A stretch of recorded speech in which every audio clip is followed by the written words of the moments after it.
संस्था का नाम पर दूसरा सत्र राखेडो है, future of the Marwari social organisation.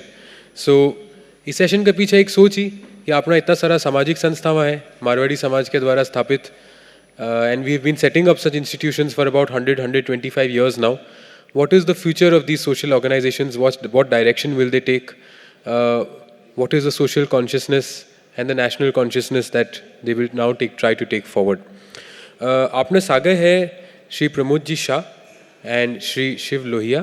I will invite them to now come on the stage and take us through this session. जो साइड में हैं, मैं आपसे अनुरोध करूंगा कि आप अगर सामने की तरफ आ जाएं तो और अच्छा रहेगा। सामने सामने अगर सब इकट्ठा हो जाएं, थोड़ा दोपहर का समय है, थोड़े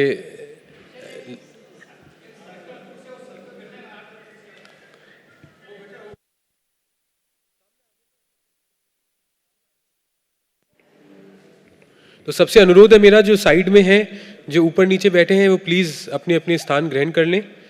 आप आओ, सत्र शुरू करना रहा।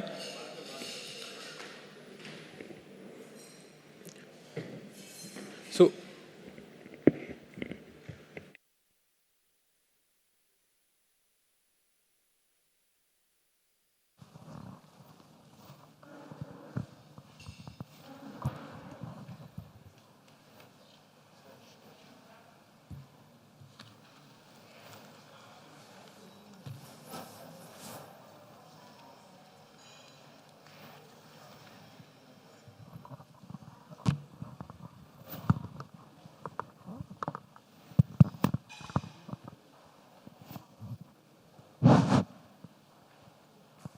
हाँ, तो विषय शुरू करें हम लोग।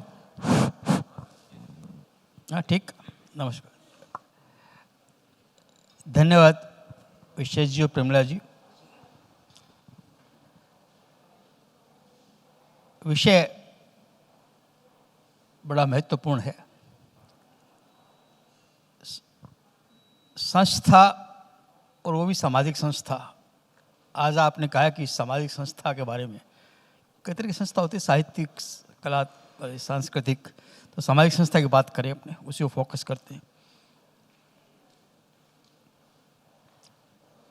अखिल भारतवर्षीय मारवाड़ी सम्मेलन के अध्यक्ष शिव कुमार जी लोहिया, जो कि वर्तमान में है, और मैं आज से करीब 23 साल पहले अखिल भारतीय मारवाड़ी मंच का अध्यक्ष था, जब युवा था, युवा मंच था ना। और अब एडवाइज़र हूँ, तो वो एक लोगों से इंटरेक्शन तो होता रहता है। तो अपने एक कुछ लोग बैठ के बात कर रहे हैं, तो लोहिया जी एक तो अपने चाहेंगे कि जो बातें हो वो बड़ी ईमानदारी से, लिपापोती नहीं हो, उसके अंदर कोई विंडो ड्रेसिंग नहीं होगा, ठीक है ना। क्योंकि सबके पास अपने तराजू हैं, सब तोल रहे हैं, सब तुल रहे हैं। तो ये उम्मीद करते कि जो बात करें उससे कोई सार निकले, कोई ढंग की बात निकले तो बात आगे बढ़े, वरना जो हो रहा है वो तो होता रहेगा।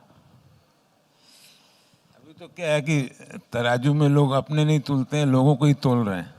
तोल तो रहे हैं ना, आज की स्थिति यही है। तो अब ये आप तो दोनों को तोल लेंगे, सीधी सी बात है।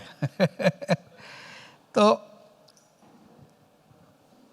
ये कि पहली बात तो ये कि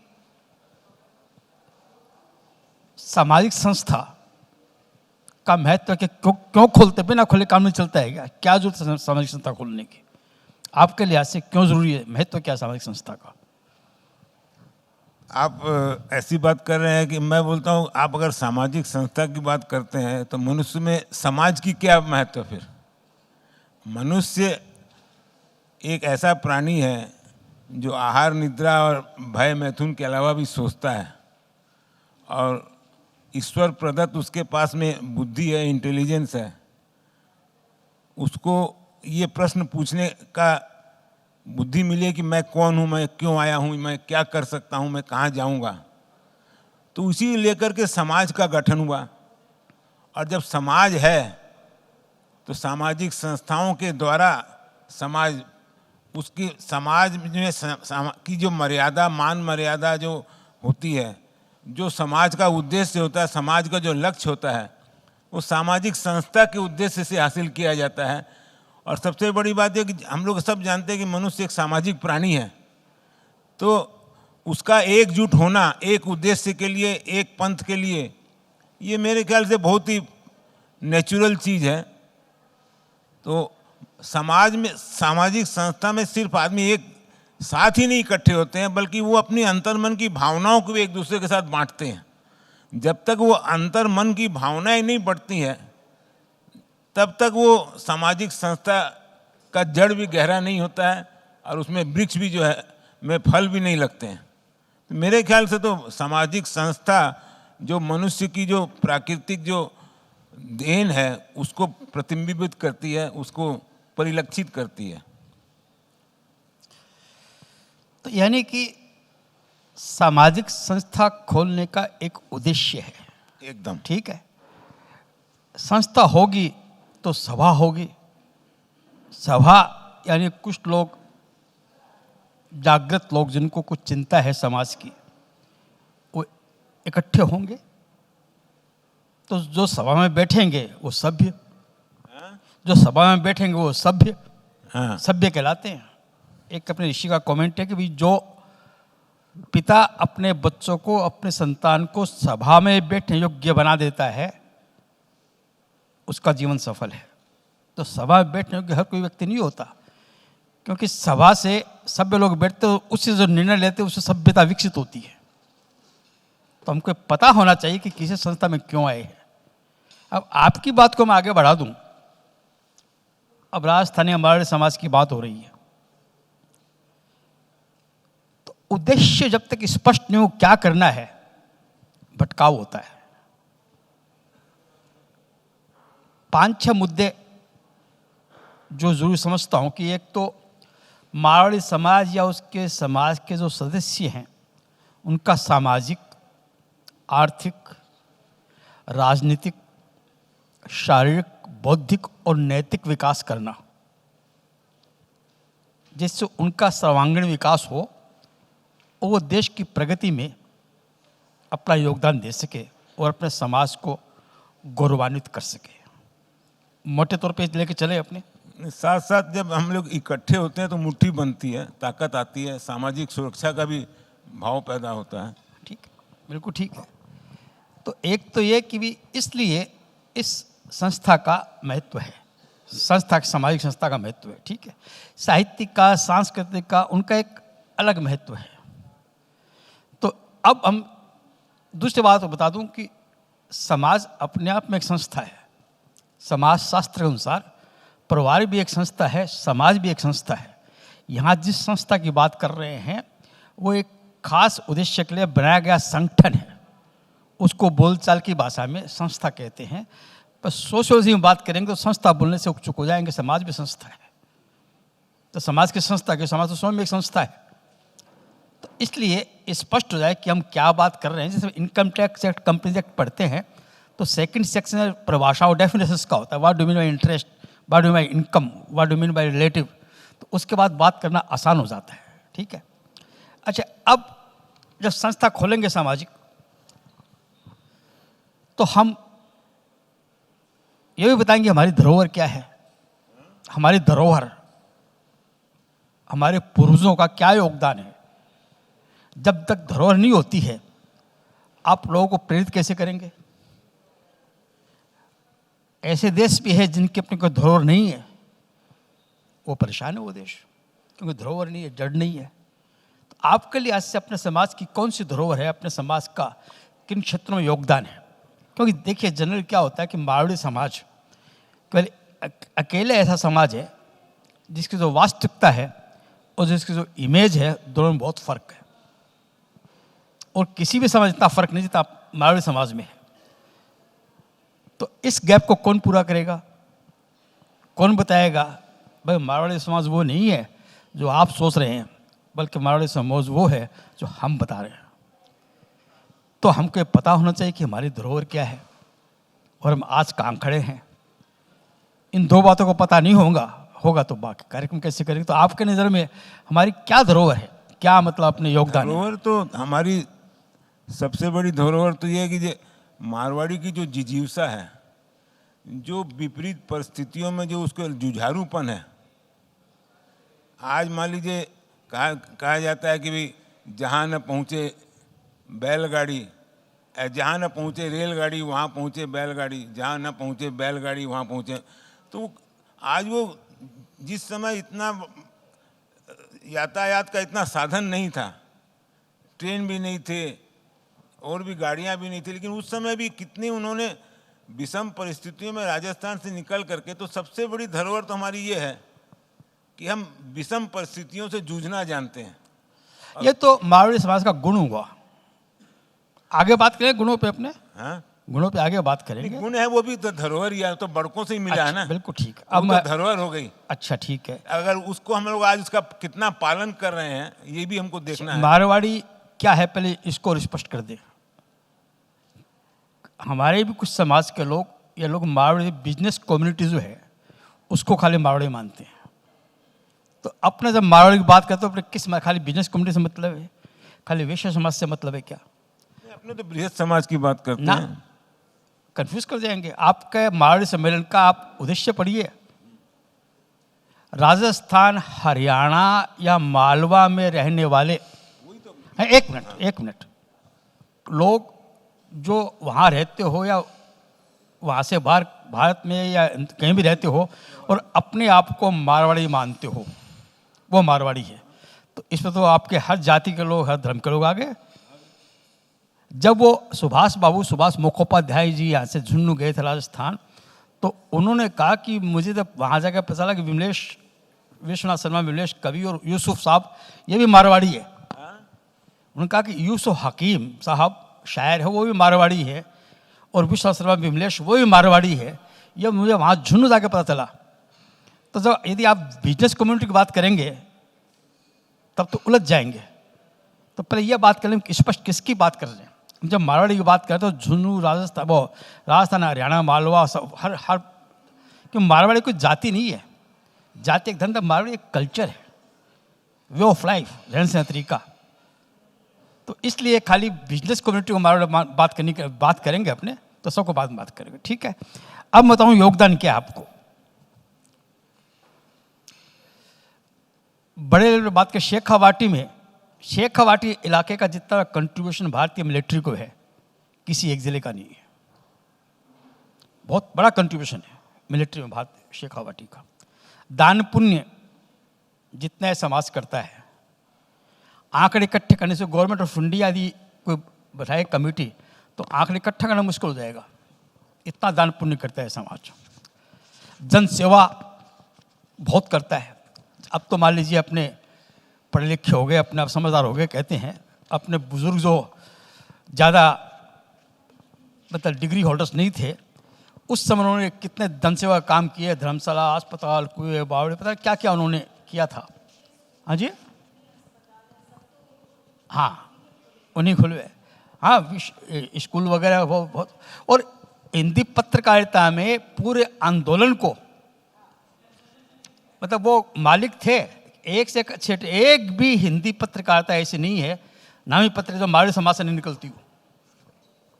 चाहे इंग्लिश आता है, इंडियन एक्सप्रेस हो, चाहे times of India, Hindustan times हो, चाहे जितने हैं, वो क्या करते थे, अच्छे अच्छे संपादकों को खोजते थे।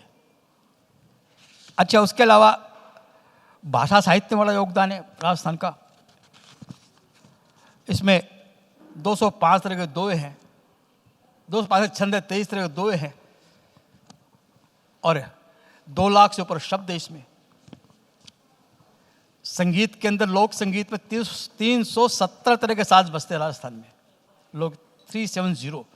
और पति या प्रेमी के लिए 250 से अधिक शब्द है और उपलब्ध है। पत्नी या प्रेमिका के लिए 250 से अधिक शब्द है और उपलब्ध है। तो अजय, तो भाषा साहित्य में बड़ा योगदान है। धर्म और योग में, धर्म में बहुत तरह, आज गीता प्रेस है, इतना दयाजी गोलकर पदार्थ जी गीता, कल्पना मैगजीन निकलती थी हैदराबाद से। किसी का कल्पना मैगजीन में आर्टिकल आ गया मतलब रिकॉग्नाइज्ड राइटर हो गया। और बहुत सा इसमें और योग में भी। अच्छा, समाज सेवा में तो है ही, शिक्षा में काफ़ी किया, कानून में भी काफ़ी काम है, और फिल्म नाटक में तो अपने खाली यहाँ के देख लीजिए, ये ज़मीन वहीं से ली हुई है। शाहनवाज़ जालान कलकत्ता में हिंदी ड्रामा के फादर माने जाते हैं। देशभक्ति में भी काफ़ी योगदान देते हैं। बहुत बिल्डा विज्ञान में Mahadevlal Saraf is father of pharmacy in India. 1950s में Mahadevlal Saraf is father of pharmacy in India. स्थापत्य कला तो बाकी वर्ल्ड पेंटिंग्स वगैरह कला जो देखने लायक है। इस तरह और बहुत सी फील्ड में इस समाज का कंट्रीब्यूशन है, किंतु हमारे समाज का दुर्भाग्य ये रहा कि हमने हमारे उन अचीवमेंट्स को हाईलाइट नहीं किया, लोग तक पहुंचाया नहीं है। लोग ये मान के चलते हैं कि इस समाज को भाषा साहित्य से कोई मतलब ही नहीं है। इस तरह की इमेज बनी हुई है जो कि गलत है। हाँ, आप क्या कह रहे थे? हम लोगों ने अपने कोई समाज का कोई आइकॉन भी नहीं बनाया। ये भी एक जो आइकॉन बनाया नहीं था, आइकॉन तो बनता है और आप उनको हाईलाइट कीजिए। नहीं बनाया का मतलब अपने हाईलाइट नहीं आगे बात करेंगे समाज के दुर्गुण, उस पर बात करेंगे। अच्छा, अब जो आइकॉन की बात करते हुए ऐसे लोग बहुत हुए हैं। अब कितनों को पता है कि राजा अजीत सिंह के बारे में? अपने संस्था का उनको नहीं पता है। स्वामी विवेकानंद को बाहर भेजने में स्वामी अजीत सिंह का बहुत बड़ा हाथ है, राजा अजीत सिंह का। खेतरी अजीत सिंह को निकाल दीजिए, उनका पूरा वर्तमान बैकग्राउंड सारा विवेकानंद खत्म हो जाएगा। एक अलग कहानी है। स्वामी विविधीशानंद थे जो 1891 में खेतरी पहुंचे हैं। स्वामी विवेकानंद नाम उनका दिया हुआ है। वो पगड़ी बांधते अंगर खाई उनका दिया हुआ है। उनको वहाँ भेजा उन्होंने थे। और बहुत कहानी है, पर राजा अजीत सिंह को नहीं जानते हैं। यहाँ पे एक बात मैं खाली बोलना चाहूँगा कि स्वामी विवेकानंद जी का राजा खेतरी के महाराजा का बहुत मतलब व्यक्तिगत मित्रता हो गई थी। और स्वामी विवेकानंद जी का तो पहले देहावसान हो गया था, उनकी माताजी बाद में भी जीवित थी। तो जब तक उनकी माताजी जीवित रही, खेतरी से हर महीने उनको मतलब आता था मासिक। ये विवेकानंद जी की चिट्ठियों में लिखा हुआ है कि आप जैसा मेरा कोई मित्र नहीं है। लिखा था। कुछ लोग एक साथ काम करने आते हैं दुनिया में, और मैं तो थोड़ा बहुत काम कर रहा हूँ, उसमें हम दोनों जिम्मेदार हैं। We are complement to each other. बहुत अच्छी दोस्ती थी उनकी, बहुत बातें उनके बारे में अलग से लेटर है, उनके डॉक्यूमेंट्स है, उनकी मिनट्स है। और पंडित जाबरमल शर्मा पद्म भूषण थे। क्या काम किया पत्रकारिता में उन्होंने। दीवान बहादुर हरबिलास शारदा जो चाइल्ड मैरिज एक्ट लेके आए थे खिलाफ 1925 में, ये उनका लाया हुआ है। रामनाथ लोहिया तो आप जानते ही हैं। सेठ गोविंद दास जी बड़े विद्वान थे। खेमचंद्र प्रकाश फिल्म संगीतकार 1950 के पहले। नौशाद जय संगीतकार, वो कहते हैं हमको तो खेमचंद्र प्रकाश ने बनाया है। आएगा आने वाला लता मंगेशकर अपना बेस्ट खेमचंद्र प्रकाश का है। उन्होंने कितनों को संगीतकार बना दिया। खेमचंद्र प्रकाश सुजानगढ़ के थे, जल्दी डेथ हो गई थी। वो गीतकार बाद में आए। तो और बहुत है, सूर्यमंडल मिशन, ऐसे बहुत से लोग हैं जी। और कलकत्ता में तो अपने बड़े आइकॉन की बात करें, बागी जी कानोड़िया, सीता शेख सरिया, लक्ष्मण सिंह भी बाहर से थे अपने यहाँ। बाद में भौरमल सिंह, रामदेव चौखानी, बहुत लोगों ने काम किया है। तो क्या कि हाँ, ईश्वर जालान, तो बहुत से लोग हैं राजस्थान में जिनको, मगर इंडस्ट्री को छोड़ के मेरे पास 100 लोगों की लिस्ट है। मुझे टाइम नहीं लिखने का वक्त, मैं नाम तो नोट के लिख नहीं पा रहा हूँ। 100 आदमी जिन्होंने इंडियन लेवल पे काम किया है इंडस्ट्री को छोड़ करके। तो लेकिन ये संस्था को भी देखने की जरूरत है कि उनको हाईलाइट करें। अच्छा, अगला जो है,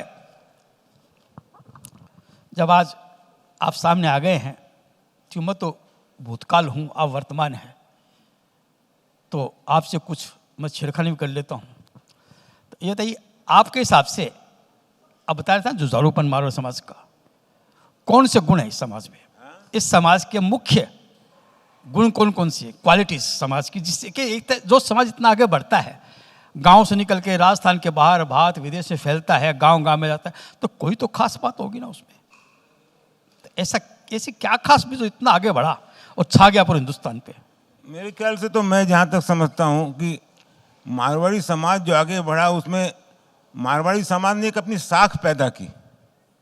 ये जो साख की जो ये हवा की तरह है, साख जो है हवा के साथ बहती है और जगह जगह फैल जाती है। ये आपको दिखाई नहीं देती है, लेकिन आपको सुनाई देती है और महसूस होती है। तो ये पहले कहा जाता था ना खाता सही ना बही सही, जो मारवाड़ी कहे सो वो सही। सब लोगों का साथ में लेन देन, क्योंकि मारवाड़ियों ने सबसे पहले, जैसे इन्होंने कहा कि व्यापार में के अलावा भी मारवाड़ियों का बहुत बड़ा योगदान हर क्षेत्र में है। लेकिन मारवाड़ी व्यापार से इसलिए जाने गए कि उन्होंने पूरे भारतवर्ष में, जब सरकारी तंत्र नहीं था उस समय भी उन्होंने बैंकिंग में और ग्रोसरी सप्लाई चेन जो उन्होंने सब जगह जो एक के बाद एक इकट्ठा की, और मारवाड़ी बैंकिंग शुरू होने के पहले से मारवाड़ी की हुंडी सारे शहरों में सिकरती थी। तो वो जो मारवाड़ियों का जो साख उन्होंने पैदा किया ना, उस साख के कारण मारवाड़ी पहचाना गया, मारवाड़ी जाना गया, ऐसा मैं समझता हूँ। और सब एक बात जो मारवाड़ी की आपने कही कि वो समाज को देना जानता था, वो समाज से लेता था और समाज को ही वापस भी देता था। तो जगह जगह अब तो इतने धर्मशाला और पावड़ी पहले के हो गए कि अब वो रिपेयर भी नहीं हो पा रहे हैं, और जगह जगह हैं ऐसे। मैंने राजस्थान में भी बहुत जगह देखा है, बहुत जगह बनी हुई है लेकिन वो अभी रिपेयर नहीं हो रही है। पहले बढ़ के बना के चले गए लेकिन अब रिपेयर नहीं हो रहा है। ऐसे बहुत जगह है, यहाँ पर वृंदावन में भी है, पुरी में भी है, अपने समाज के लोगों ने बनाया। लेकिन वो इसके अलावा हिसाब किताब के बहुत पक्के थे, मितव्ययी थे, फजूल खर्ची नहीं करते थे, आज के जैसे दिखावा आडंबर में वो विश्वास नहीं करते थे। ये सब जो बातें हैं वो मारवाड़ी को अपना अलग करती थी। और बाद में जब नारी शिक्षा का जब प्रचार प्रसार हुआ, उसके बाद में हमारे नारियां भी बहुत आगे आई और हर एक क्षेत्र में अपना उन्होंने दबदबा कायम किया। तो ये सब जो चीज़ें हैं वो मारवाड़ी को एक अपनी पहचान देती है। जैसे अभी वो पनगड़िया जी हैं, इतने बड़े इकोनॉमिस्ट हैं, अमेरिका में भी प्रोफेसर भी हैं, यहाँ पर नीति आयोग में भी पहले थे। तो ऐसे बहुत से लोग हैं जिनको हम लोग हाईलाइट नहीं करते हैं। मारवाड़ी हर एक क्षेत्र में ही है। अभी डॉक्टरी में तो बहुत ज़्यादा मारवाड़ी आ गए हैं। इसी तरह से मारवाड़ी हर क्षेत्र में आगे बढ़ रहे हैं। और मारवाड़ी की ये जो साख जो उन्होंने पैदा की, वो मेरे ख्याल से साख अभी अन्य क्षेत्र में भी आगे उसका विस्तार पा रहा है। तो मैं और ज़रा गहराई में जाऊंगा आपकी बात के। जो साख की बात की, जब मारवाड़ी बिजनेस करता है तो उसमें 2-3 कहावतें बहुत अच्छी है, जो आज के अच्छे से इकोनॉमिस्ट जो है वो आज से शुरू करते हैं। एक भाग्या 3 जना, 3 आदमी को भागना पड़ता है बिजनेस से। पूंजी कम, व्यापार घना, ओवर ट्रेडिंग। पूंजी कम होती है, जोर कम, गुस्सा घना। गुस्सा करता तो अपनी ताकत के अनुसार गुस्सा करनी, अपने औकात के हिसाब से गुस्सा करने से उन्हें भागना पड़ता है। जोर कम, गुस्सा उतना ही करो जितना बर्दाश्त कर सको, सह सको। और जो आमदनी कम, खर्चा घना। खर्चा एक और बात देखिए साहब, आजकल कहते हैं ना आदमी को आगे बिजनेस की सोचते रहना चाहिए, विजन। खड़े हो बाणियों पड़े बराबर, पड़े हो बाणियों मुड़े बराबर। यदि बिजनेस खड़ा रहेगा तो पड़े हो बराबर है। तो इस तरह की बातें की। अब मैं जिस तरह आपसे इशारा करना चाह रहा था, मैं ये मानता हूँ कम से कम 20 गुण, जो फंडामेंटल वैल्यूज जो मारवाड़ी थी, क्वालिटीज, वो जिक्र करता हूँ आपसे। आप जो बता रहे थे उन गुणों का फल है। मैंने कहा एक तो लक्ष्य, जो एम, पर्पस, जो क्या करना है वो डिसाइड कर, मुझे ये करना है। 31 मार्च को मुझे कितना पैसा कमाना है वो 1 अप्रैल को तय कर लेता है, 1 साल पहले ही। तो उसको टारगेट करने में पूरा रहता है। दूसरा, एक संकल्प शक्ति, करना है तो करना है। मैं जो आज से 100 साल 200 पहले के मारवाड़ी में बात कर रहा हूँ, आज की बात नहीं कर रहा हूँ। एक मेहनत बहुत करते हैं, उनके आत्मविश्वास, सेल्फ कॉन्फिडेंस बहुत, एक लगन और समर्पण। बिना डिवोशन के अचीवमेंट नहीं होता है, बिना डेडिकेशन के परफेक्शन नहीं होता है, और बिना सेक्रीफाइस के क्रिएशन नहीं होता है। इस बात को जानते थे। एक व्यापार पड़ता के बाद परस्पर विश्वास, वो जिसे डील करते थे म्यूचुअल ट्रस्ट था। जबान पर रुपये दे दिए, कोई लिखा पढ़े नहीं। एक म्यूचुअल ट्रस्ट था, जो कह दिया वो जबान पक्के। साहस जोखिम में बात आई, ईमानदार थे अपनी डीलिंग में। एक ग्रेटिट्यूड था, कृतज्ञता का भाव, किसने कुछ किया है तो उसका एहसान मानते थे। आज किसी लोन लिया है तो नहीं है तो नहीं है, यदि उसका पैसा आएगा तो पहला काम करेगा लोन ही पे करेगा अपना, बाद दूसरा काम करेगा। यह नहीं कि पैसा आ गया वो पहले अपना कर चुकाएगा। वो आज भी वो गुण है उनमें। एक भोजन व खान पान की शुद्धता थी, खाने पीने की। दूसरा, धर्म व संस्कृति संस्कारों में उनकी आस्था थी। दान पुण्य वाला बात आई। शिक्षा, साहित्य, संस्कृत को बढ़ावा देते थे। सादगी बहुत थी, सिंपल लाइफ। स्थानीय लोकल पीपल थे, उनको कोऑपरेट करते थे, उनसे मिल, और एक बड़ा परिवार, जॉइंट फैमिली, उसको साथ लेकर चलते थे। पूरा बिजनेस देखते थे और अपने जो एम्प्लॉयज़ थे उनको भी साथ लेकर चलते थे। और वचन जबान के पक्के जो कह दिया वो कह दिया। और एक सबसे बड़ी बात है कि मारवाड़ी जहाँ है वो किसी के लिए खतरा नहीं है। यदि कोई मारवाड़ी आपके इलाके में है तो मान के चलिए आपका दो काम ही कर सकता, आपके काम ही आएगा, आपके लिए खतरा नहीं बनेगा। ये कुछ फंडामेंटल्स मारवाड़ीज के थे जिसको लेकर आगे बढ़ा, और जिसका फल जो देख रहे हैं मुझे लगता है कि उसका फल है। तो ये और कुछ कहेंगे इसके बारे में आप? अच्छा, अब ये गुण अपने समझ लें तो अब उन कौन से गुणों में गिरावट आई है वो समझ जाएगा कहाँ चुके हम। ये तो बैरोमीटर है, और इसमें हम कहाँ चुके हैं वो हमें गिरावट है। तो कौन कौन से आपके साथ कौन कौन से गुणों में गिरावट आई है? गुणों में तो देखिए, अब साख तो पहले वाली नहीं रही। अब वो जब कहते हैं ना, आपने कहा ना कि भाई पैसा अगर बाकी है किसी का उधार तो आएगा, तब अब पैसा दोबारा दिया जाएगा कि नहीं दिया जाएगा ये अब अभी शंका की बात हो गई। बोले आपने बुरे वक्त मुझे कर्ज दिया, मैं जिंदगी भर आपका ऋणी रहूंगा। हाँ? मैं जिंदगी भर आपका ऋणी रहूंगा, आपने जिंदगी भर आपका ऋणी कर्जदार रहूंगा जिंदगी भर। ऋणम कित्वा घृतम पीवे, जावे जीवे सुखम जीवे, ऋणम कित्वा घृतम पीवे। ऋषि चारवाक की फिलोसफी। अब मतलब अब तो ये हाल हो गया कि भाई अब रुपया किसी को देने में भी डर लगता है। अब पहले तो ये सब कच्चे पक्के का बहुत लेन देन रात दिन होता था, अब ये मतलब 90% तो कम हो गया है। और बहुत लोग अब अपना मतलब जबान के कितने पक्के हैं वो हम लोग सभी जानते हैं, उसमें बोलूं कि नहीं बोलूं पता नहीं। और हाँ बोलिए।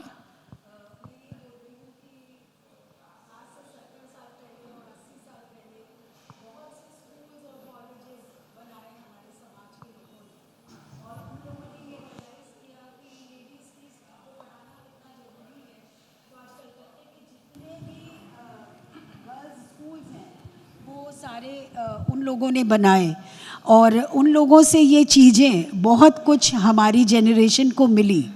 तो हमारा मुद्दा ये भी था कि हम हमारी अगली जेनरेशन को what will happen to the Marwari social organisations in future, ये भी अपनी एक टॉक का एक पहलू है।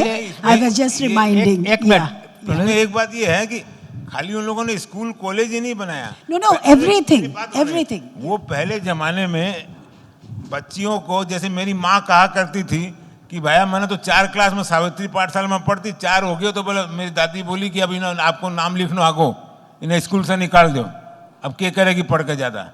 तो ऐसा समय था कि वहाँ पर मारवाड़ी बच्चियों को पढ़ने नहीं दिया जाता था। तो समाज ने ये, लेकिन उन्होंने भेजा भी तो था। तो समाज ने ये बीड़ा उठाया, जो समाज सुधार का अगला विषय आएगा। मैं कह रहा हूँ, अब प्रश्न मत कीजिएगा बीच में, वरना भटक जाएंगे। मैं एक प्रश्न और समाज पे करूँगा, उसके बाद मैं पहले समाज की बातें कर रहा हूँ। 7 बिंदु समाज पे 6वां चल रहा है, उसके बाद मैं संस्था पे आऊँगा ताकि संस्था पे बात करना आसान हो जाएगा। ठीक है ना? आपकी बात पे भी आऊँगा मैं। तो मैं वो आगे बढ़ा देता हूँ बात को। दरअसल जो गिरावट आई है ना, अपने 6 बात करती, समाज, आर्थिक पहलू, सामाजिक पहलू, राजनीतिक, इन सब में देखिए समाज में जो गिरावट आई है सामाजिक पहलू में, मुझे लगता है एक तो दिखावे की प्रवृत्ति बहुत ज़्यादा थी, आडंबर बहुत ज़्यादा। उनके सारी खूबियों पर, मारवाड़ी की सारी अचीवमेंट से पानी फेर देता है, तो दिखावा इतना भयंकर है। और एक परस्पर म्यूचुअल जो कोऑपरेशन था वो भी कम हुआ है। एक बच्चों के शादियों में बहुत ज़्यादा डिले हो रही है, और दूसरे शादी हो जाए तो तलाक हो रहे हैं, निम्न मुश्किल है। परिवारों में कटुता बढ़ रही है, और परिवारों में अकेलापन बहुत बढ़ रहा है। 2 बच्चे होते हैं, 3 होते हैं, एक लड़का अमेरिका, ऑस्ट्रेलिया, बेंगलुरु के ज़्यादातर लड़की शादी होती है, माँ बाप अकेले हैं, कमी कोई नहीं है। तो अकेलापन जो है ये बहुत बढ़ रहा है। नहीं, अकेलापन तो अपना, ये मेरे ख्याल से तो अकेलापन अपने आप नहीं आता है, तो हम लोग उसको पसंद करते हैं। उसी रास्ते जा रहे हैं जहाँ पर अकेलापन लक्ष्य हो मतलब मंजिल हो जाती है। क्योंकि हम लोग महत्वाकांक्षा पूरी करना चाहते हैं कि हम इसको अमेरिका भेजेंगे, वहाँ पढ़ के ये होगा वो होगा, उसके बाद में वो लड़के वापस नहीं आते बच्चे। तो ये तो अकेलेपन का कारण बता रहे हैं आप। पर अकेलापन किसको अच्छा लगता है यार? किसी को अच्छा लगता है क्या? वो हाँ जो हाँ भाई साहब बाद में बात कर लेंगे भाई साहब। खत्म कर दिया। आप कीजिए, आपकी कड़ी टूट हाँ कड़ी टूट जाएगी ना वैसा। ये समाज की बात करके संस्था की बात करने पहले बात कर लेंगे। अच्छा खैर, एक तो यह हुआ, और एक आर्थिक में लोग खर्चा बहुत करने लगे हैं। पहले खर्चा कोई काम करते थे, ये काम अपने लायक नहीं है, खर्चा लिमिट में करते थे। आजकल तो कोई लिमिट नहीं, चाहे उधार लेके करो चाहे कुछ करो। और नौकरी की तरफ झुकाव ज़्यादा हो रहा है, व्यापार की तरफ कम रह गया है। ऐसे लोग कहते थे आप जितने में नौकरी कमाता है उससे ज़्यादा अपने व्यापार में कमा सकता है, मेरे व्यापार में, पर वो कहता व्यापार नहीं करूँगा। एक बात मैं बोलना चाहूँगा कि जो धनाढ्य वर्ग है हमारे समाज का, वो समाज से बिल्कुल कट गया है। वो सिर्फ अपने धन के ऊपर पूरे समाज को प्रभावित करना चाहते हैं, समाज से जुड़ते नहीं हैं। ये एक बहुत बड़ी कमी है मेरे ख्याल से। देखिए धन जो है ना, धन तो हमारी ज़िंदगी में इतना हावी हो गया, सिवाय धन के हमको और किसी से में आकर्षण लगता ही नहीं है। पैसे की इज्जत पहले भी थी, लेकिन पहले गुण की इज्जत भी थी। अब पैसे के अलावा और किसी चीज़ की इज्जत नहीं, चाहे वो किसी भी तरीके से आए। पहले गलत तरीके से पैसा आता था तो उसकी बुराई होती थी। अमिताभ बच्चन ने 30 साल पहले कह दिया था, जब आपका इतना आर्टिस्ट ये बात कहता है कि मैं पैसा ब्लैक क्या होता है, मैंने तो रुपया को हरा देखा है, ग्रीन मैंने ब्लैक देखा ही नहीं। ये बात अमिताभ बच्चन ने कही थी। क्या अमिताभ बच्चन ने 30 साल पहले बात कही थी कि ब्लैक मनी क्या होता है। मैंने तो हमेशा पैसा को ग्रीन देखा है, ब्लैक होता है क्या पैसा। जब वहाँ से वैल्यू खत्म होने आते थे, वो जब आर्टिस्ट कह रहा है तो वैल्यू मतलब कहाँ पहुँच गई होगी। वो आर्टिस्ट पूरे युग का प्रतिनिधित्व कर रहा है, रिप्रेजेंट कर रहा है। तो आज पैसा कहाँ से भी आए, कोई 3 महीने जेल लेके आता है तो फर्क नहीं पड़ता है। तो हमारी वैल्यू समाज की पैसे को लेकर, सिवाय पैसे के और किसी चीज़ में कोई आकर्षण नहीं है। तो पैसा हर जगह हावी हो गया। पैसा क्यों, अब कॉस्ट ना क्या पैसे को, तो हमारी जिंदगी का हिस्सा हो गया है। अच्छा, अब तो एक बात जो है, राजनीति से समाज अब राजनीति में आने लगा। पहले समाज दूर रहता था राजनीति से। एक भोजन में, शायद में भोजन में ये काफ़ी इतना नहीं था, पर मांसाहार शराब वगैरह इस समाज का हिस्सा नहीं थी। ये समाज जितना समृद्ध था, उतना कोई समाज होता तो कब तक अयाशी में डूब जाता। ये समाज अयाशी से, भोग विलास से बचा हुआ था, ये भी इसमें उलझ गया है। एक बौद्धिक विकास में अभी भी आज साहित्य कला संगीत में आम आदमी कम इंटरेस्ट लेता है, कुछ लोग जो इंटरेस्ट लेते हैं। और नैतिकता में भी इसकी वचनबद्धता बात, इसके ज़बान में कमी आई है, ग्रेटिट्यूड में कमी आई है, म्यूचुअल ट्रस्ट पे कमी आई है, संस्कारों में कमी आई है। ये इनकी है। एक चीज और है, हाँ, अभी मद्यपान का बहुत बड़ा चलन मैंने हो कहा गया। शराब की सभा है ना। अच्छा, अब यही समाज की समस्याएं हैं। आज समस्या है कि लड़का लड़की विवाह की समस्या हो गई, तो तलाक की समस्या, टूटन, आपके बाद में ये जो आप बता रहे कि आडंबर की ये समस्या है। मैरिजेबल एक्ट जो एज होती है वो आजकल तो माने ये तो अपने समाज की बात की। इसके पहले की संस्था की बात करें, आप ऐसा कुछ बोल रहे थे समाज के बारे में। हाँ जी, मैं ये बोलना चाहता था कि मैं आपसे जो बात सुनने के लिए आया था, जो कि आपका रियली विषय है, जिसका कि आप समाज में परिचय रखते हैं, वहाँ से ये मारवाड़ी की बात कहाँ से आ गई? मारवाड़ी का आप हमको क्या समझा रहे हैं? आपके सबसे बड़े भाई रेवती लाल जी, वो एक आदर्श पुरुष थे, क्या मारवाड़ी थे इसलिए? ना, वो इसलिए कि उनको साहित्य का ज्ञान था, उनको उर्दू का ज्ञान था। तो? और आपके सारे परिवार को उर्दू का जितना ज्ञान है, साहित्य का है, हाँ, हाँ। मारवाड़ी की बात आपके मन से कहा। नहीं, अगर आपको किसी ने विषय दे भी दिया हाँ। है, तो आपको ये जानना चाहिए कि आपका जो ऑडियंस है वो मारवाड़ी वाला ऑडियंस नहीं है। नहीं तो मारवाड़ी सम्मेलन में आप जाके बोलिए। नहीं, आज तो बुलाई इसलिए कि हमारे सामाजिक संस्था की बात हो रही है। मैंने शुरुआत की हमारे समाज संस्था पे। आपको कोई ना कोई विषय दे दिया, आपने उसी पर बोलना हाँ, तो शुरू कर- उसी बोलेंगे, उस विषय उसी बोलेंगे ना। तो फिर साहित्य पर कौन बोलेगा? नहीं, साहित्य में दिया नहीं विषय बोलने के लिए। मैंने शुरू में कहा कि मारवाड़ी समाज की संस्था की बात की गई है। मारवाड़ी समाज कहाँ है? मारवाड़ी समाज कौन है बोलता है मैं मारवाड़ी नहीं हूँ? अब मत मैं तो ये नहीं हूँ, मत तो आप भी नहीं हो। एक मिनट, एक इट हैज टू बी। आज इंडिया में कोई भी समाज अगर बोले कि मैं खाली ये हूँ, तो वो गलत बोल रहा है। मेरी बात सुनिए भाई साहब, आप रेलगाड़ी चलने के बाद ये समाज और वो समाज सब एक में एक दूसरे में मिल गया। आप मेरे ख्याल से शुरुआत बात की हुई थी कि मारवाड़ी समाज की संस्था है, उस पर बात हो रही है, साहित्य पे बात नहीं हो रही है।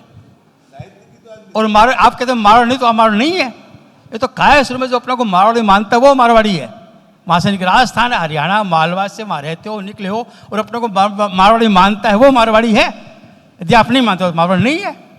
तो मारवाड़ी है तो क्या खास बात क्या है? ये किसने क्या कहा खास बात है? मारवाड़ी समाज पे बात हो रही है जी। नहीं नहीं, क्या खास बात? भाई मारवाड़ी समाज पे बात हो रही है। मारवाड़ियों ने बिजनेस के अलावा और कौन सा बड़ा तीर मारा, जरा एक दो नाम। अच्छा, मारवाड़ी किसे कहते हैं पहले ये बताइए आप। कौन है? क्या मारवाड़ी किसे कहते हैं आप? मारवाड़ी का मतलब क्या है? किससे मतलब आपका मारवाड़ी से? तुमको मतलब से क्या मतलब बताइए? बिल्कुल मतलब से बात करेंगे कौन है मारवाड़ी का मतलब? मैंने क्या? बताया ना कि जो राजस्थान में, हरियाणा में मारवाड़ रहता हो और बाहर किस रहता हो, अपने मारवाड़ी मानता हो, मारवाड़ी है। It's a culture, not a जाति। अब बात करने का मजा आ रहा है ना? इतनी तो देर यानी कि मारवाड़ी मजा लेने की चीज है। इतनी देर से एकदम सन्नाटा छाया हुआ था। मतलब मारवाड़ी मजा लेने की चीज है। इतनी देर से हम भैया मैं सोच भी रहा था भाई साहब इतनी देर से बैठे हैं, भाई साहब ने कोई चिंगारी नहीं लगाई। बात क्या है, आपका बैठना बेकार हो गया वरना तो। जहां हम होंगे ये सामान होगा, जहां आप होंगे समान होगा। खैर देखिए, अब जो एक सीधी सी बात, बहुत विनम्र भाव से मैं बोल, हाँ जी आज की नहीं, ये बहुत पहले की बात है जी। कि रेवती भाई साहब से मेरा जो परिचय हुआ, जी वो कोई परिचय किसी ने करवाया, ऐसी बात नहीं है।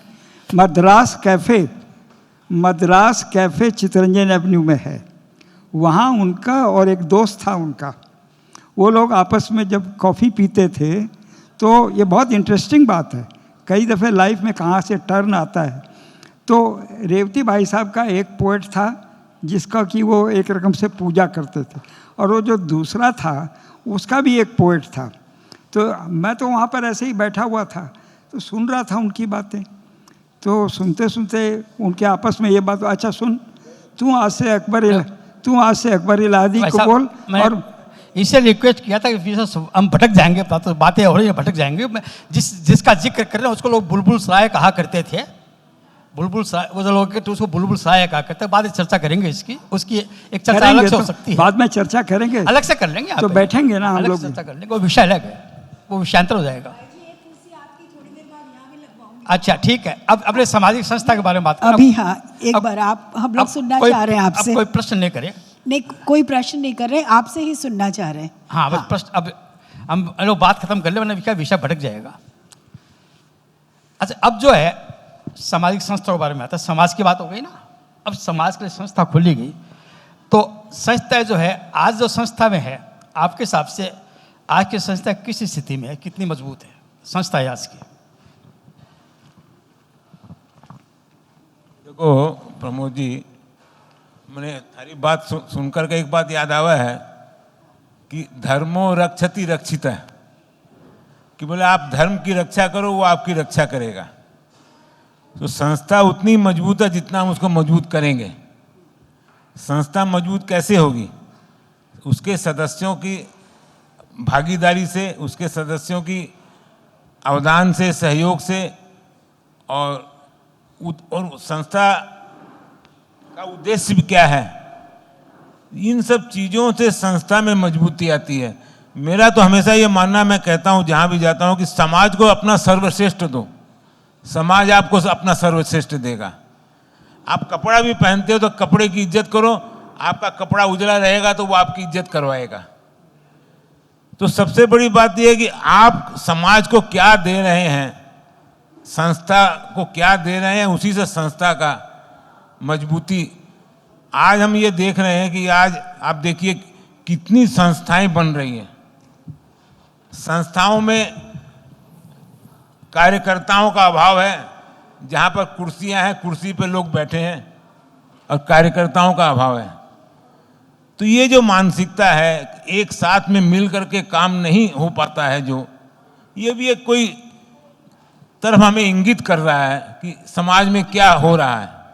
समाज में कहीं पर कुछ कमजोरी है, या इसको आप कह सकते हैं कि कहीं पर कुछ, कोई बोलते हैं ना, कोई रोग लग गया है, या कुछ ऐसा कुछ है जिससे कि कहा गया कि संघे शक्ति कलयुगे। तो संघ का मतलब ये नहीं है कि आप 1000 संघ खोल लीजिए, एक संघ हो, 10 संघ हो, 5 संघ हो, उसको मजबूत बनाना, और एक साथ में समन्वय, समरसता, सहयोग, सद्भावना और सहिष्णुता के साथ हम काम करें। तब जा कर के समाज में जो संस्थाएं हैं वो मजबूत होती हैं। और अगर आप किसी समाज का परिचय पाना चाहते हैं तो उनके संस्थाओं का क्या मतलब स्थिति है, उससे समाज का भी परिचय आपको मिल जाता है। तो इन सब बातों की तरफ गौर करना हमें बहुत ज़्यादा ज़रूरी है। समाज में आज जो स्थिति है संस्थाओं की, मेरे ख्याल से कार्यकर्ताओं का बहुत अभाव है। और कुछ जो वर्ग है, जैसे अभी बात हो रही थी, आपने भी कहा कि धन से ज़्यादा प्रभावित करने की एक कोशिश चलती है। कार्यकर्ताओं को उतना, जैसे हमने पहले देखा है अपने बचपन में, जैसे कार्यकर्ताओं को पहले बढ़ावा मिला करता था, अपनापन मिला करता था, उसका आज के दिन अभाव होता जा रहा है। तो इन सब बातों की तरफ गौर करने की ज़रूरत है। और एक हमको सबसे बड़ी बात क्या है कि संस्था का उद्देश्य भी हमको बहुत ऊंचा रखना चाहिए, उसमें कोई समझौता नहीं करना चाहिए। जितना हमारा बड़ा उद्देश्य रहेगा और जितना व्यापक बड़ा उद्देश्य रहेगा, एक तो होता है कि हम मनुष्य के पास में अदम्य शक्ति हम अपने लिए करते हैं, और वही एक आदमी है जिसको हम लोग अपना नेता कहते हैं, वो लाखों के लिए करता है। आदमी तो एक ही है, लेकिन कमी खाली फर्क अपने उसके उद्देश्य में है।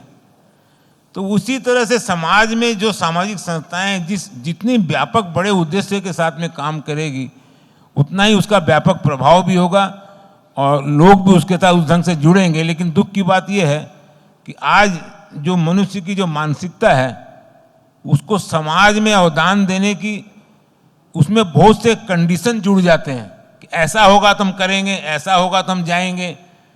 और जो देने की भावना से ज़्यादा लेने की भावना प्रबल हो गई है। चाहे कोई भी चीज़ आप लेना चाहें, या यश लेना चाहें, पद लेना चाहें, कोई भी चीज़ हो। तो इन सब बातों को गौर करते हुए अपने को सोचना चाहिए कि आज समाज इससे, सामाजिक संस्थाएं भी इनसे प्रभावित हैं। इन चीज़ों को, ये क्या कि सोच जो हमारी आज के दिन हो गई है, उस सोच के कारण ये सब चीज़ें पैदा हो रही हैं और इससे संस्थाएं भी कमज़ोर हो रही हैं।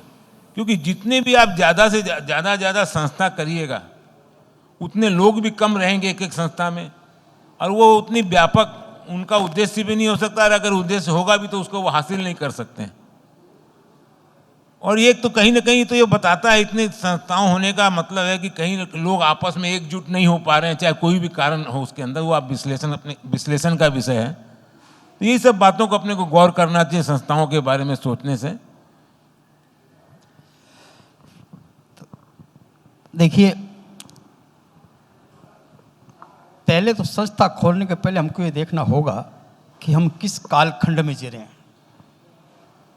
आज से 75 साल पहले, 50 साल जो संस्था खुली थी, उसमें कालखंड कौन सा था, वो दौर कौन सा था, उस दौर की समस्याएं क्या थी। आज से 60-70 साल पहले रचना काल था देश में, क्रिएटिव पीरियड। अब भोग काल है, भोग काल है। अब यह मानना चाहिए हम जिस युग में जी रहे हैं वो भोग काल है, नंबर 1। नंबर 2, हम सामाजिक संस्था की बात करते हैं।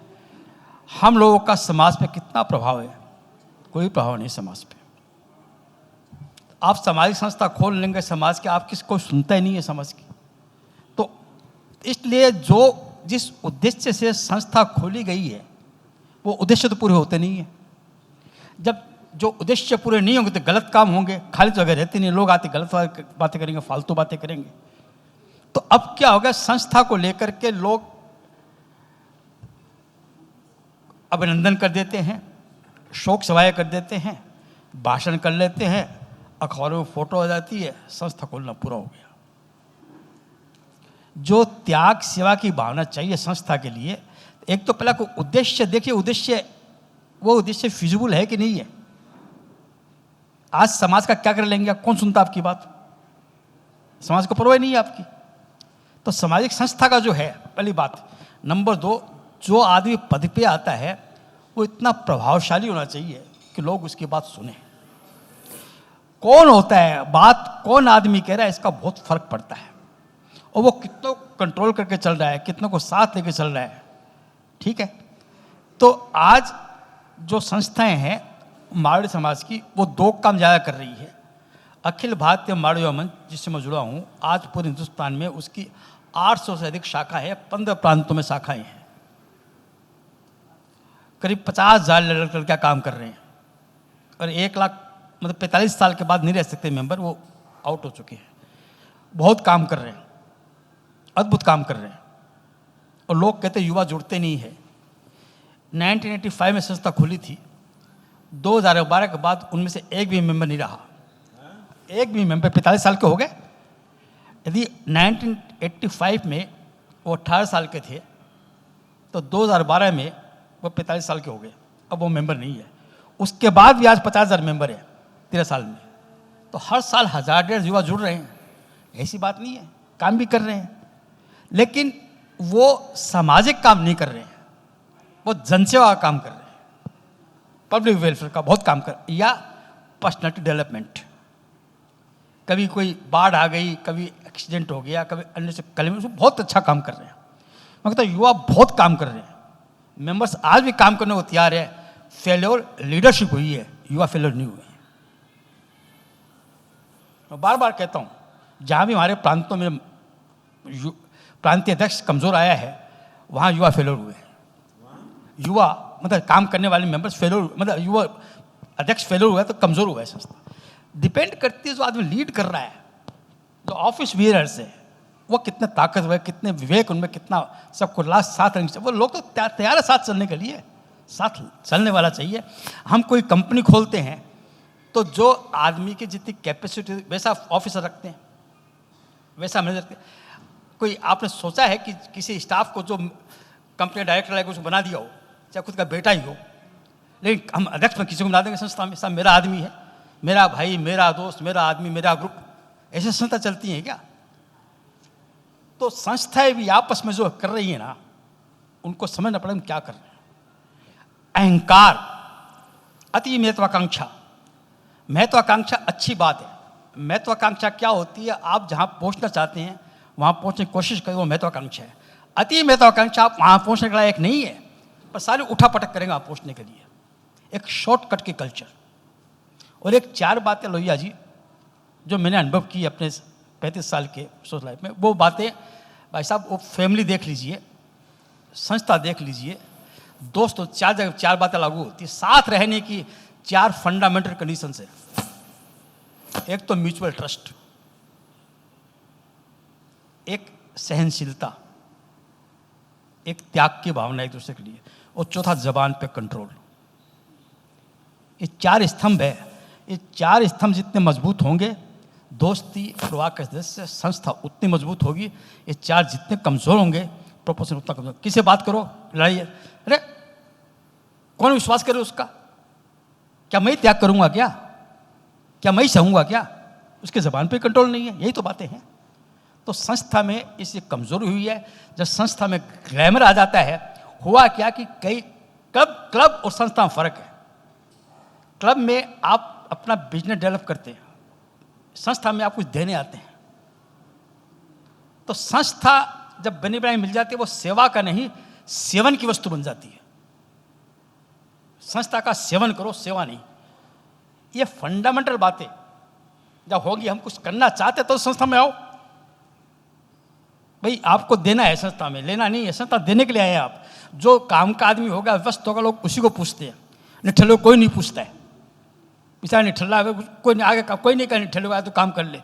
जो बिजी होगा उसको तो आगे काम कर ले। तो जो लीडरशिप है, जो समाज की मेंबर्स है, जो आगे आना चाहते हैं, उनको अहंकार छोड़ना पड़ेगा। अहंकार अपने घर में रख के आओ, अपना संस्था खराब करोगे। और एम्बिशियस हो गए तो संस्था खराब करोगे। No ad hoc approach. आपको फंक्शन करना है 20 दिन बाद, आप 2 दिन पहले लोगे संस्था प्रोग्राम में। क्यों भाई, क्यों संस्था खराब कर रहे हो? हर काम में टाइम देना पड़ता है, टाइम किसी के पास है नहीं। तो आम जिम्मेदारी उतनी लो जितना वक्त दे सको आप संस्था के लिए। तो संस्था की यदि जरूरत है, संस्था खुलने दीजिए, जितनी खुलते खोलिए ना संस्था, पर काम तो कीजिए। पर संस्था खोल के कागजों में संस्था खोल दिया, अखबार में नाम छपवा लिया, इससे संस्था नहीं चलती। आपको टाइम देना पड़ेगा संस्था में। कोई बताया ना, जैसे आपके शोक सभा कर लिया, कोई अभिनंदन किसी का हो गया, अखबार में छप गया। मैं से अशोभा कहता हूँ। पुरस्कार दे दिया। संस्था का उद्देश्य अशोभा, ए मीन्स अभिनंदन, शो मीन्स शोक सभा, भा मीन्स भाषण, अशोभा। अभिनंदन, शोक सभा और अशोभा, अभिनंदन, शोक सभा, भाषण। पुरस्कार आजकल बना देते हैं कि भी क्योंकि पुरस्कार इसमें देना है। जोर नहीं आता जी, हाँ? ये शॉर्टकट के जोर नहीं आता।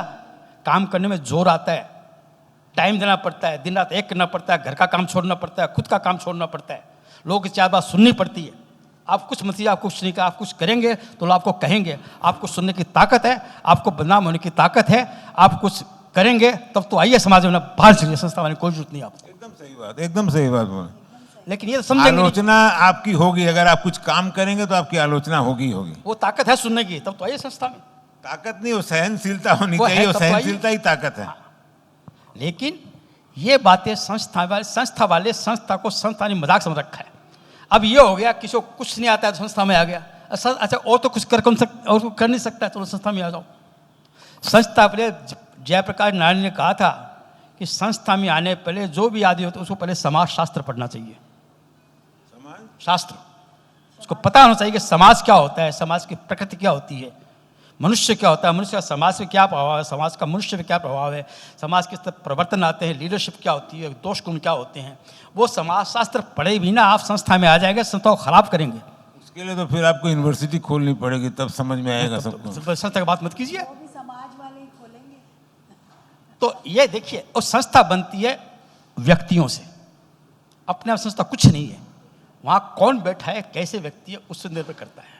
संस्था में तो हम होता है, मैं नहीं होता। और एक पर्सनैलिटी ऐसी, मुझे बताइए, आज मुझे पूरे देश में आज कोई आदर्श नजर नहीं आता है। संस्था छोड़िए आप, कलाम साहब के बाद मुझे ऐसा कोई व्यक्ति नजर नहीं आता देश को आदर्श मानूं मैं।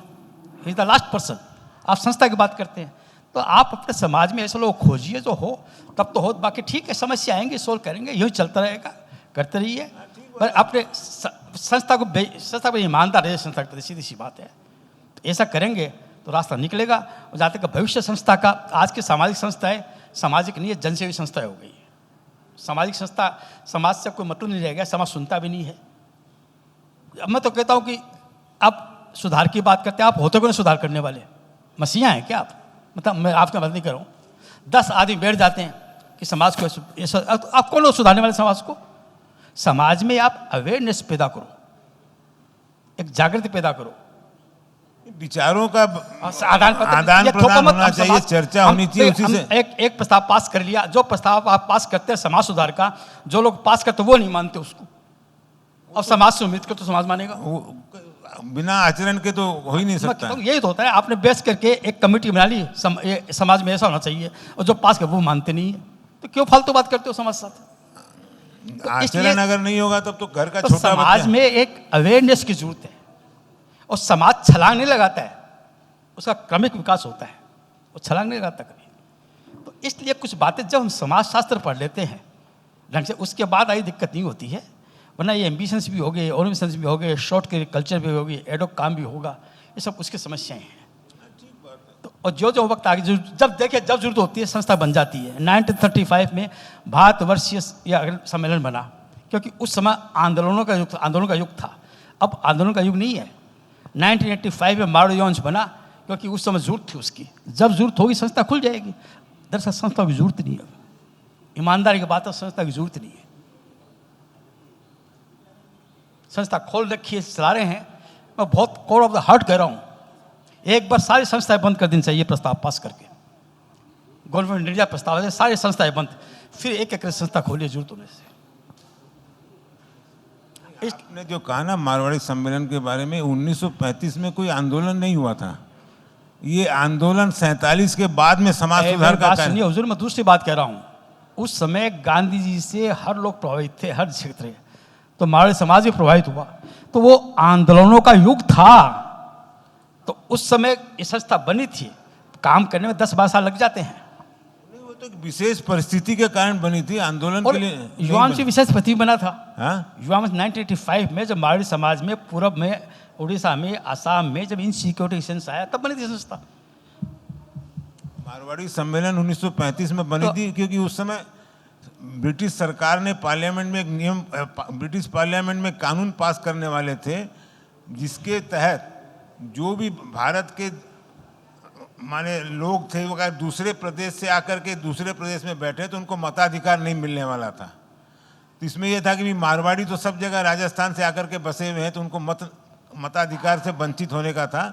उसी के लिए ईश्वरदास जी जालान ने सबको को रामदेवी चौखानी ये सबसे मिल करके उन लोगों ने सम्मेलन का किया और ब्रिटिश पार्लियामेंट तक रिप्रेजेंटेशन भेजा। उसके बाद में वो चीज़ हो गया कि नहीं, ये नहीं, सबको समान अधिकार मिलेगा। तो ये एक विशेष परिस्थिति के कारण बना था। और एक बात मैं बोलना चाहूँगा, जो समाज सुधार का कार्यक्रम मारवाड़ी सम्मेलन में लिया गया 1947 में, ब्रिजलाल जी बियानी जब बने थे राष्ट्रीय अध्यक्ष, वो बहुत बड़े राजनीतिज्ञ भी थे और समाज सुधारक भी थे। 47 से समाज सुधार का काम प्रारंभ हुआ। तो मैं कह रहा हूँ सुधार जो है अपने दिमाग से निकाल दीजिए। मारवाड़ी युवा मंच का नारा देखकर है स्वयं सुधारी समाज सुधार। अपने को सुधार लो, जो चेंज आप चाहते हो अपने करके दिखा दो, उसका मैसेज हजारों के पास जाएगा। तो इस सुधार युवा मंच में भी मैं सुधार वाला फतूर दिमाग से निकाल दीजिए। युवा मंच में भी मेरे एक दो बार जाने का मौका मिला। मैं तो बोलता हूँ कि राष्ट्र शक्ति तो है ही है, लेकिन उनको समाज शक्ति भी बनने की आवश्यकता है। समाज सुधार के बाद दिमाग से निकाल दीजिए। समाज शक्ति तो है ही। समाज की शक्ति, समाज के बारे में भी अरे सोचना बहुत जरूरी। लोहिया जी, आज 2000 युवाओं के फोन नंबर मेरी टेबल पे है घर पे। पूरे हिंदुस्तान में 2000, मतलब 2000 एक फोन पे काम हो जाता है। वो समाज की शक्ति नहीं है क्या? नहीं, मैं सुधार की बात कह रहा हूँ। एक जागृत रहिए, समाज चर्चा कीजिए, वाद विवाद कीजिए, माहौल बनाइए। आपने जब लास्ट में मिले थे तो यही बात हुई थी कि मैंने इस ये बारे भी में कहा, चर्चा युवाओं कैसे ये भी कहा कि 1985 में जब ऑल इंडिया शेप बनी थी, उस समय युवाओं के समाज के मुद्दे दूसरे थे। आज आप वो मुद्दे नहीं, आज क्या मुद्दे वो लीजिए, अपने मुद्दों में, अपने कार्यक्रम में बदलाव लाइए, वक्त के अनुसार कीजिए। उन्होंने बदलाव लाया है, तभी चिंता चलेगी। आज से 50 साल 30 साल में कहाँ से लाएंगे आप? लोग बदल गए, जनरेशन बदल गई, सोच का तरीका बदल गया, पूरी दुनिया इतने करीब आ चुकी है, कोई कल्चर एक रह नहीं सकती। सब कल्चर एक दूसरे में इंटरेक्शन हो रहा है, कोई कल्चर अपने ओरिजिनल फॉर्म में नहीं रह सकती। हर कल्चर को बदलना पड़ेगा, और जिस कल्चर में अच्छी बातें वो कायम रहेगी। दुनिया कहाँ जा रही है वो देखना पड़ेगा आपको, समाज कहाँ जा रहा है वो देखना पड़ेगा। उस हिसाब से संस्था को मोल्ड कीजिए। वो भविष्य की बात आई थी, तो आगे मेरे साथ 3 होने जा रहा है। एक शेर कह के, भविष्य जो है ना, मैं हमेशा बड़ा आशावादी हूँ। बच्चन ने एक बात कही थी कि अपने युग में अद्भुत सबको ज्ञात हुआ अपना प्याला। वैसा साहित्य की बात कर रहा हूँ। अपने युग में अद्भुत सबको ज्ञात हुई अपनी हाला, अपने युग में अनुपम सबको ज्ञात हुआ अपना प्याला। फिर भी वृद्धों से जब पूछा, भाई साहब से पूछा, ये नहीं मानते ठीक है, फिर भी वृद्धों से जब पूछा, एक यही उत्तर पाया, अब न रहे वो पीने वाले, अब न रही वो मधुशाला। लेकिन साहिर साहब ने, साहिर लुधियाना साहिब, उससे आगे की बात कही है कि कल और आएंगे नगमों की खिलती कलियां चुनने वाले, मुझसे बेहतर कहने वाले, तुमसे बेहतर सुनने वाले। तो मधुशाला की मैं सुना देता हूँ। तो साहब कि एक शुरू जो है मधुशाला की, मृदु भाव अंगूरों की मैं आज बना लाया हाला, सबसे पहले भोग लगाऊं तेरा। एक मिनट। मृदु भावों के अंगूरों की आज बना ला हाला, प्रियतम अपने ही हाथों से आज पिलाऊंगा प्याला, पहले भोग लगा लूं तेरा, फिर प्रसाद जग पाएगा, पहले तेरा स्वागत करती मेरी मधुशाला। ठीक है, तो हमें बहुत भविष्य, अपनी तमाम कमजोरियों के बावजूद भी संस्थाएं जिंदा रहेंगी। जैसे दौर आएंगे, लोग बदलते रहेंगे, उसका काम होते रहेंगे। खराब काम भी होते हैं, अच्छे भी होते हैं। जिस तरह भारत 75 साल में अपनी तमाम कमियों के बावजूद बहुत आगे बढ़ा है, यह बात पाकिस्तान के लिए नहीं कही जा सकती। ठीक है, धन्यवाद। मैं सिर्फ एक ही 4 लाइन सुनाना चाहूँगा इसके लिए कि सोच को बदलो सितारे बदल जाएंगे, और नज़र को बदलो नज़ारे बदल जाएंगे। अरे कश्ती बदलने से क्या फ़ायदा, दिशा को बदलो किनारे बदल जाएंगे। तो हमको सोच बदलना है। मनुष्य के भविष्य के प्रति अगर हम आशावादी हैं तो संस्थाओं के प्रति भी हमें आशावादी रहना होगा। अब सोच रहे एक बात फिराक साहब का एक बंद है कि कर्णों के मिटाने से मिटे हैं न मिटेंगे युगों के, कर्णों के मिटाने से मिटे हैं न मिटेंगे, आफात ज़माना से झुके हैं न झुकेंगे, उभरे तो दबाने से दबे हैं न दबेंगे, हम मौत के मारे भी मरे हैं न मरेंगे, हम जिंदा थे हम जिंदा है हम जिंदा रहेंगे, हम जिंदा थे हम, ये इंसान है। हाँ जी भाई विजय जी आप कुछ करें, भाई जी आप कुछ करी थी क्या? ठीक है विजय जी मेरे ख्याल से टाइम हो गया अपना जी, ठीक है धन्यवाद। Thank you so much. बहुत अच्छी वार्ता हुई और बहुत अंतरंग हुई, क्योंकि ये इम्पोर्टेंट नहीं होता, इम्पोर्टेंट ये होता है कि हम लोग कितने जुड़े हुए हैं आपकी इस वार्ता से। और ये बात जो आपने कही प्रमोद जी ये बहुत अच्छी थी कि हम आशावान हैं, संस्थाएं हमेशा रहेंगी और संस्थाओं जैसे शिव भैया ने कहा कि आपका उद्देश्य बड़ा होना चाहिए, आपका विजन बड़ा होना चाहिए। तो जितना बड़ा विजन होगा उतना बड़ा आप ज़्यादा लोगों को रीच कर सकेंगे। और अभी जैसे हम लोग इतने क्रिटिकल रहते हैं, हमको ये लगता है संस्थाएं कर क्या रही हैं, लेकिन यदि संस्थाएं नहीं होंगी तो हम कर ही क्या लेंगे, आप ये सोचिए। तो जुड़ने का एक तो प्रयास रखना ही पड़ेगा। हम भी एडुकेटेड थे, हमारे बड़ों ने भी बहुत काम किया, हमारे आगे वाले भी बहुत काम करेंगे। तो ये ऑप्टिमिज्म लेके आपकी दोनों की वार्ता से थैंक यू सो मच, आप लोग आए हमारे बुलाने से।